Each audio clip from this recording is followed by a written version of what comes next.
Hello friends, कैसे हैं आप। आज का हमारा टॉपिक है मरते हुए लकी बेम्बो को वापस हम ठीक कैसे करें। सम टाइम हमारे लकी बेम्बो की स्टिक्स येलो हो जाती है और हमारा प्लांट कुछ ही दिनों में गलकर मर जाता है और हम समझ नहीं पाते कि आखिर हमारे प्लांट में क्या प्रॉब्लम हो गई है।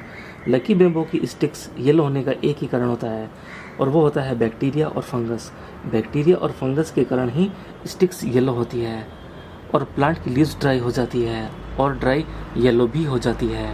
अगर आपका प्लांट ग्लास में लगा है और ओनली आरओ वाटर आप यूज़ कर रहे हैं तो आपके प्लांट पर इनडायरेक्ट सनलाइट अगर नहीं पड़ रही है तो बैक्टीरिया और फंगस एक्टिव हो जाएगा।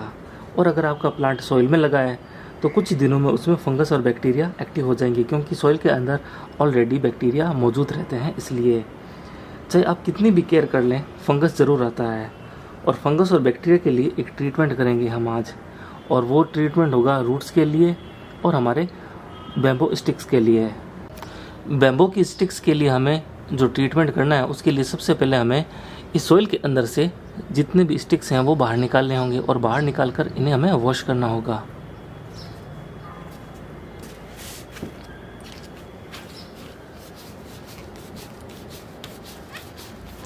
तो सबसे पहले हम इनकी सॉइल को सॉफ्ट कर लेते हैं, उसके बाद में हम सारी स्टिक्स बाहर निकाल लेंगे।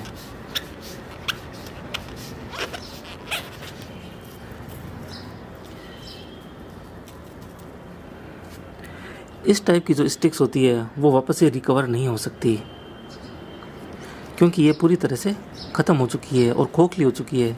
आप देख सकते हैं बिल्कुल ये डेड हो चुकी है। तो इनको हम फेंक देंगे।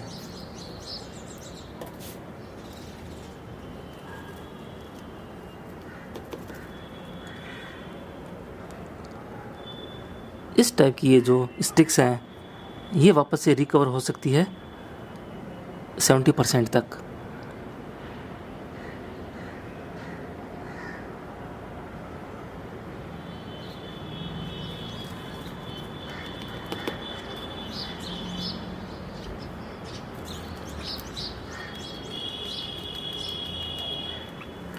ये स्टिक भी एकदम से डेड हो चुकी है, अब ये रिकवर नहीं हो सकती।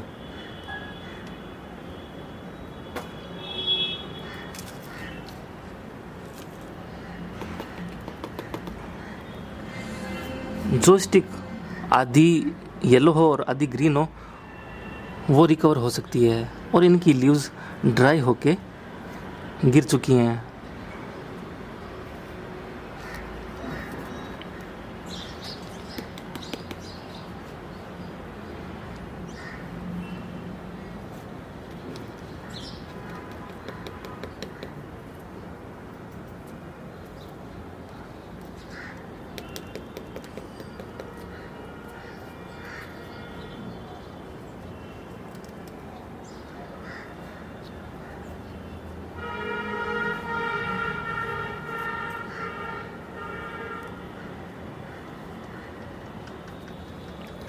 ये स्टिक आपके लिए बहुत अच्छा एग्जाम्पल रहेगी, क्योंकि इस स्टिक के अंदर से रूट लेवल से ही एक नया प्लांट बन रहा है और ये अपने रूट लेवल से ही नए नए पप्स भी देता है।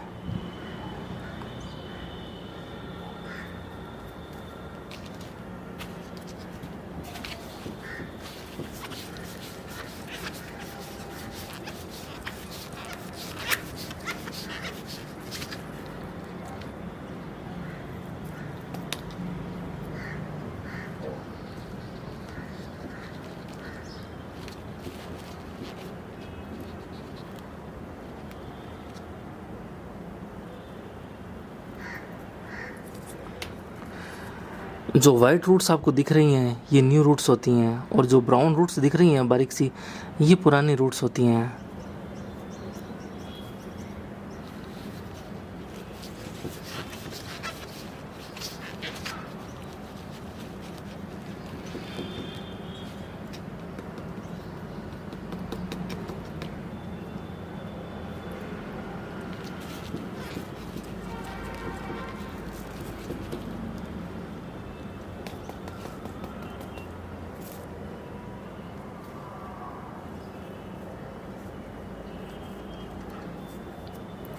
इसमें भी रूट लेवल से एक प्लांट बन रहा है, लेकिन ये ऊपर जाके यहाँ से ड्राई हो गया।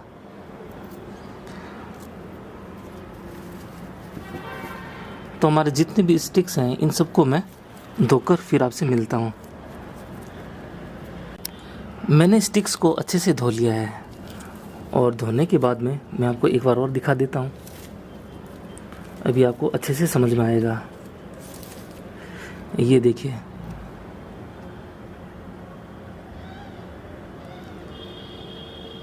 ये अपने रूट लेवल से एक नया प्लांट बना रहा है। तो इस तरह से ये नए नए प्लांट्स बनाता रहता है। और यहाँ से भी एक न्यू ग्रोथ स्टार्ट हो रही है, आप देख पा रहे होंगे।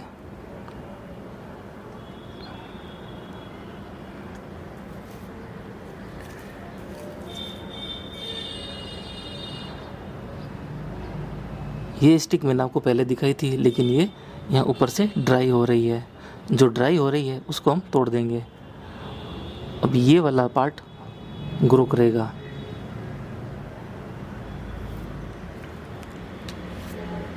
तो इनके ट्रीटमेंट के लिए हमें क्या करना है उसके ऊपर हम बात करते हैं।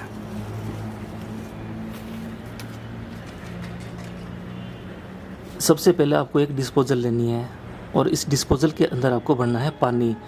आप इसमें पानी कोई भी भर सकते हैं, आरओ वाटर भी ले सकते हैं और नॉर्मल वाटर भी ले सकते हैं। और इसके अंदर मैं एक ढक्कन हाइड्रोजन पेरोक्साइड का डालूंगा।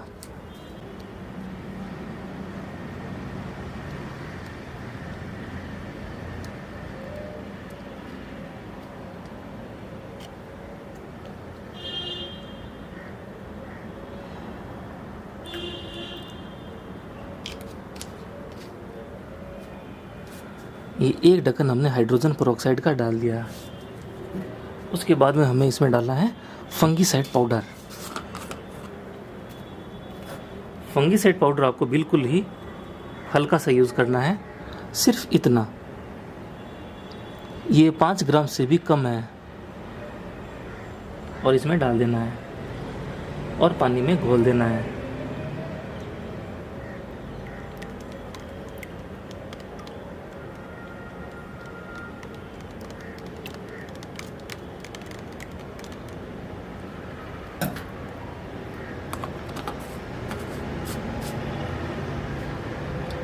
अब हमारे जितनी भी स्टिक्स हैं हम इसके अंदर छोड़ देंगे।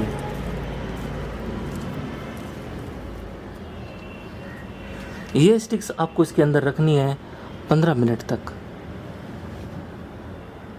और जैसे ही 15 मिनट कंप्लीट हो जाएं, उसके बाद में हम इन स्टिक्स को बाहर निकाल लेंगे। और जितने ये स्टिक्स इस वाटर के अंदर से जितने भी हाइड्रोजन पेरोक्साइड है और फंगीसाइड है वो एब्जॉर्ब कर लेगा और प्लांट की बॉडी के अंदर जितने भी फंगस और बैक्टीरिया होंगे वो सारे किल हो जाएंगे। ये काम आपको करना है हर 2 महीने में एक बार। फंगीसाइड पाउडर और हाइड्रोजन पेरोक्साइड की इस सॉल्यूशन में हमने अपनी सारी स्टिक्स को डुबो दिया है। इससे हमारा प्लांट का ट्रीटमेंट हो जाएगा और हमारा प्लांट कुछ ही दिनों में ठीक हो जाएगा।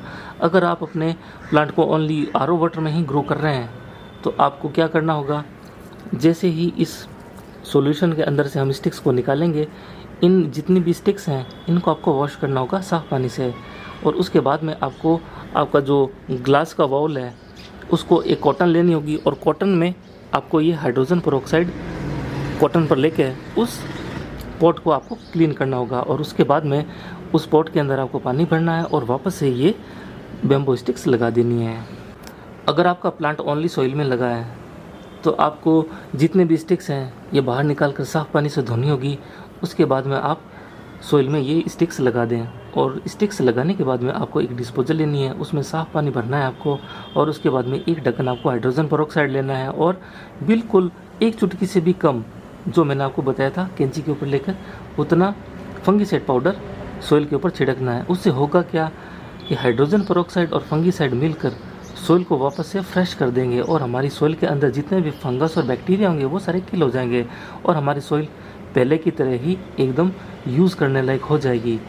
सॉइल में फंगीसाइड और हाइड्रोजन पेरोक्साइड डालने से होगा क्या कि सॉइल में जितने भी बैक्टीरिया, फंगस, एल्गी और प्रोटोजोआ होंगे वो सारे किल हो जाएंगे और सॉइल पहले की तरह ही अच्छी हो जाएगी और फ्रेश हो जाएगी। हाइड्रोजन पेरोक्साइड माइल्ड एंटीबैक्टीरियल और एंटी फंगल होता है। ये प्लांट को कुछ भी साइड इफेक्ट नहीं पहुंचाएगा और हमारा प्लांट कुछ ही दिनों में सही हो जाएगा। लकी बैम्बू ड्रेसिना फैमिली से बिलोंग करता है, जिसमें सॉन्ग ऑफ इंडिया आता है। ये काफ़ी नाजुक प्लांट होता है और लकी बैम्बू भी काफ़ी नाजुक प्लांट होता है। इसकी एज 1.5 ईयर होती है, यानी 1.5 साल तक ये प्लांट आपके पास रह सकता है। अगर आप इसकी बहुत अच्छे से केयर करें तो ये 2 साल तक भी आपके पास बना रह सकता है। अगर आप सोचते हैं कि लकी बैम्बू को सॉइल में लगाकर हम इसकी हाइट बढ़ा सकते हैं तो ये बिल्कुल नहीं हो सकता, क्योंकि लॉन्ग लकी बैम्बू अलग होता है और हमारा लकी बैम्बू ये अलग प्रजाति का है। दोनों की अलग अलग प्रजातियाँ होती है। जो लॉन्ग लकी बैम्बू होता है वो पोएसियाई फैमिली का होता है और ये पॉट में काफ़ी लंबा बढ़ सकता है। पोएसियाई फैमिली के बैम्बूज को ज़मीन में भी लगाया जा सकता है, जिसकी हाइट 10 से 15 फीट तक बढ़ सकती है। लकी बैम्बू 1 फीट तक बढ़ सकता है और रेयर चांस होता है जिसमें ये 1 फीट से ज़्यादा बढ़ जाए, बाकी ये छोटा ही रहता है कद में। हमारे स्टिक्स को इस सॉल्यूशन में डाले हुए 10 से 15 मिनट हो चुके हैं और अब हम इन स्टिक्स को बाहर निकालेंगे और वापस से साफ़ पानी में धो के और सॉइल में लगा देंगे।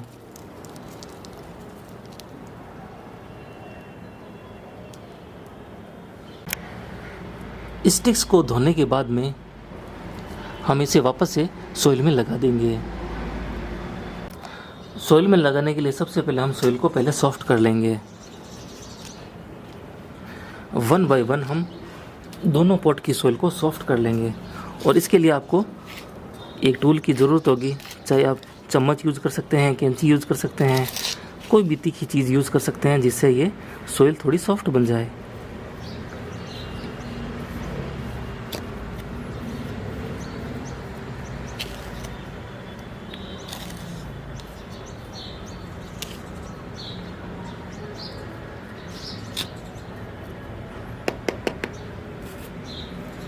तो हम वापस से बैम्बूज को लगा देते हैं।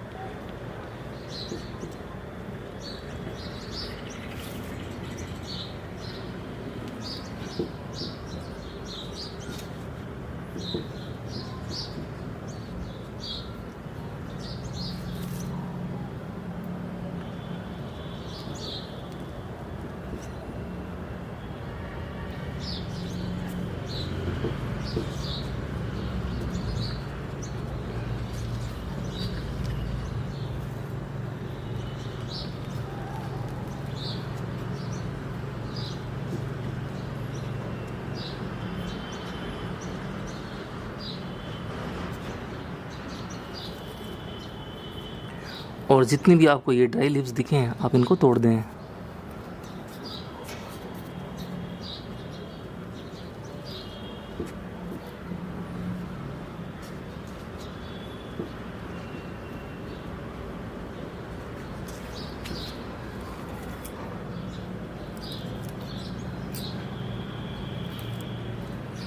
आप ड्राई लीव्स को कट भी कर सकते हैं कैंची से, इससे न्यू ग्रोथ स्पीड में होगी।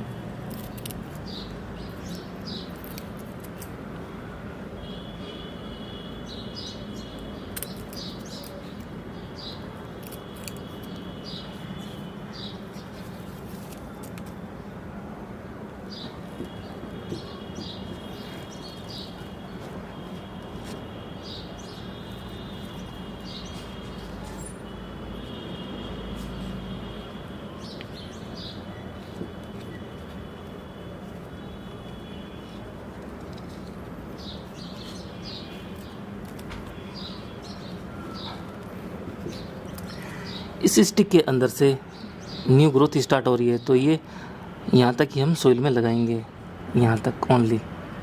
और ये वाला जो एरिया है ये ऊपर रहना चाहिए ताकि ये बढ़ने में इसको आसानी रहे।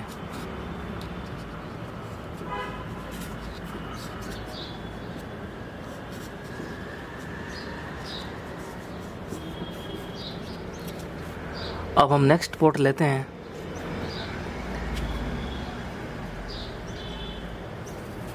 इसकी भी सोइल को हम सॉफ्ट बना लेंगे पहले, ताकि बेम्बूज लगाने में कोई दिक्कत ना हो।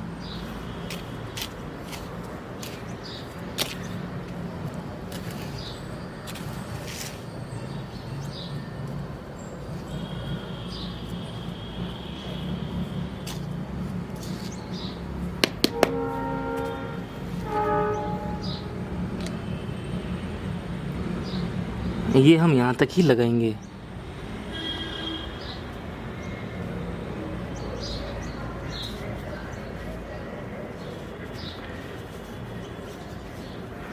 और ये वाला एरिया बाहर रहेगा। ड्राई ब्रांचेस और ड्राई लीव्स हम कट कर देंगे।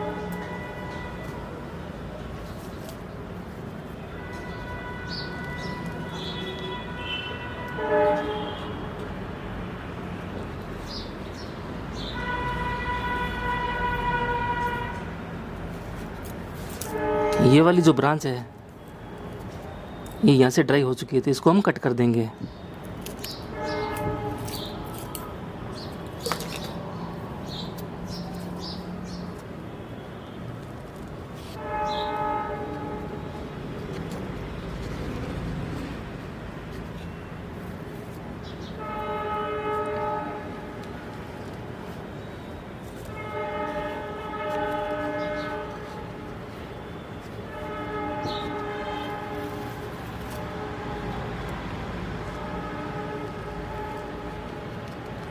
और इस स्टिक को लगाने से पहले जो भी ड्राई लीव्स हैं उनको हम कट कर देंगे।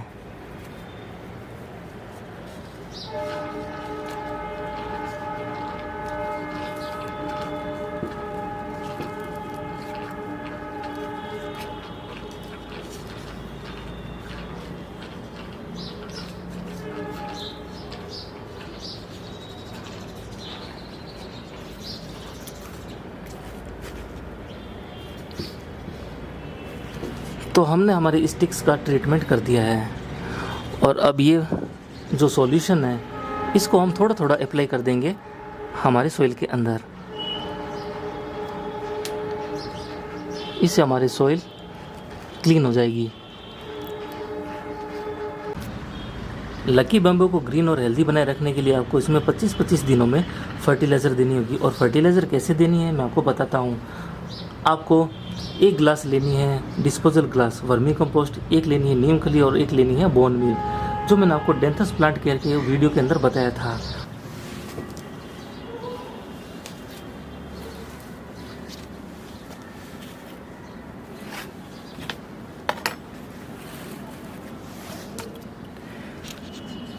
और हर संडे को आपको 3 फर्टिलाइज़र लेनी है। इसमें है वर्मी कंपोस्ट, इसमें है नीम खली और इसमें है बोन मील। तो इन तीनों को आपको मिक्स करना है।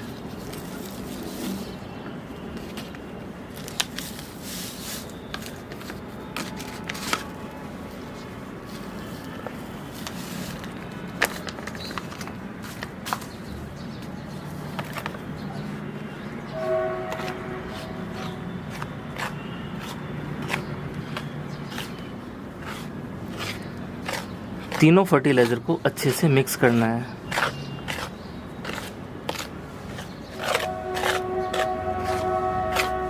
और उसमें मैंने आपको ये वाली ट्रे बताई थी और इसके अंदर जितनी भी फर्टिलाइज़र है वो सारी मिक्स हैं। तो इसके अंदर से हम 1-1 चम्मच फर्टिलाइज़र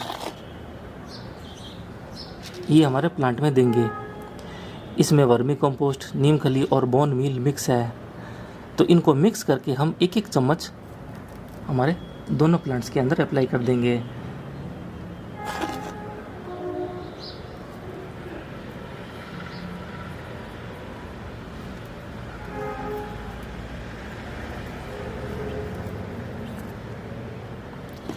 तो इस तरह से आप 25-25 दिनों में इसमें फर्टिलाइज़र दे सकते हैं। 25-25 दिनों में इसमें फर्टिलाइज़र देने के बाद में आपको एक काम और करना है।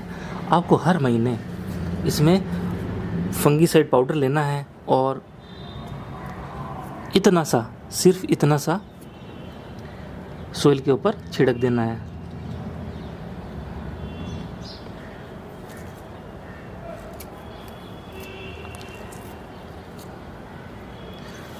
इससे हमारे सोइल के अंदर फंगस एक्टिव नहीं होंगे। अगर आप बैम्बू स्टिक्स को सोइल में ग्रो करने की सोच रहे हैं तो आप चिकनी मिट्टी को छोड़कर कोई भी सोइल में इसे ग्रो कर सकते हैं। सोइल ऐसी होनी चाहिए जिसके अंदर पानी ठहरावा ना रहे और पानी जल्दी से ड्राई भी हो जाए। तो आप इसमें 60% तो लें सोइल और 20% ले सैंड और 20% लें आप वर्मी कंपोस्ट। इन सबको मिक्स करके आप ये बेम्बो स्टिक्स लगा सकते हैं। अगर आप ओनली मिट्टी में ही ये स्टिक्स लगाना चाहते हैं तो आप बालू मिट्टी में ये स्टिक्स लगा सकते हैं। मैंने इसमें ओनली बालू मिट्टी ही यूज़ की है। और आप इसमें विंटर में बहुत ही कम पानी दें, हफ्ते या 10 दिन में इसमें आप पानी दे सकते हैं। और इसमें आप हमेशा आर ओ वाटर यूज़ करें। आर ओ वाटर से होगा ये, इसमें फंगस एक्टिव नहीं होगा और इसमें नमक नहीं आएगा, क्योंकि बिना आर ओ वाटर के जो पानी आता है उसमें नमक बहुत ज़्यादा होता है और उसमें एल्कलाइन लेवल बहुत ज़्यादा होता है, इसलिए आर ओ वाटर यूज़ करना चाहिए हमें। और इसे आप ठंड में ग्रीन नेट के नीचे भी रख सकते हैं और विंटर की फुल सनलाइट भी इसे दे सकते हैं। विंटर की फुल सनलाइट में ये ग्रीन बना रहेगा। तो आप इसे अपने रूम से निकालिए और विंटर की फुल सनलाइट में रखिए तो ये लश ग्रीन बना रहेगा और काफ़ी हेल्दी भी बना रहेगा। तो आप हाइड्रोजन पेरोक्साइड और फंगीसाइड से मरते हुए लकी बेम्बूज़ को ठीक कर सकते हैं और अपने बेम्बूज़ को वापस से रिकवर कर सकते हैं, उन्हें सेव कर सकते हैं, प्रोटेक्ट कर सकते हैं। आई होप आपको ये इन्फॉर्मेशन काफ़ी अच्छी लगी होगी। थैंक यू फ्रेंड्स, फिर मिलेंगे किसी नई वीडियो के साथ। तब तक अपना बहुत अच्छे से ख्याल रखें और अगर चैनल पर नए आए हैं तो प्लीज़ चैनल को सब्सक्राइब कर लें, क्योंकि आगे आने वाली वीडियोज़ और भी ज़्यादा इन्फॉर्मेटिव होने वाली है। Thank you.